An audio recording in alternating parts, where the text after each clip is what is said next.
ಈ ಕುಡಿಯೋರಿಗೊಂದು ಮಾತು ಹೇಳ್ತೀನಿ, ನೀನೇನು ಕುಡ್ದು ಕುಡ್ದು ಕುಡ್ದು ಒಂದಿನ ಸತ್ತೋಗ್ತೀಯ. ನಿನ್ನನ್ನೇ ನಂಬಿಕೊಂಡು ನಿನ್ನ ಹೆಂಡತಿ ಜೀವನ ಮಾಡ್ತಾ ಇದ್ದಾಳೆ, ನಿನ್ನನ್ನೇ ನಂಬಿಕೊಂಡು ನಿನ್ನ ಮಕ್ಕಳು ಜೀವನ ಮಾಡ್ತಾ ಇದ್ದಾರೆ.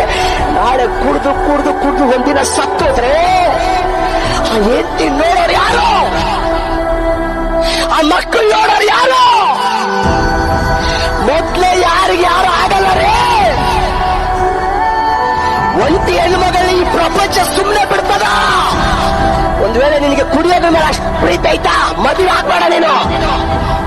ಹಂಗೆ ಕುಡ್ದು ಕುಡ್ದು ಸತ್ತೋಗು.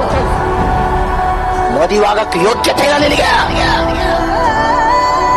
ನಾಳೆ ನೀನು ಸತ್ತೋದ್ರೆ ಯಾರ ಹತ್ರ ಹೋಗ್ಬೇಕ್ರಿ ಅವರು? ಅರ್ಥ ಮಾಡ್ಕೊ. ಇವತ್ತಾದ್ರೂ ದೇವ್ರ ನಿನ್ ಜೊತೆ ಮಾತಾಡ್ತಾ ಇದ್ದಾರೆ. ಇವತ್ತು ಬದಲಾದ್ರೆ ಒಳ್ಳೇದು, ಚೇಂಜ್ ಆದ್ರೆ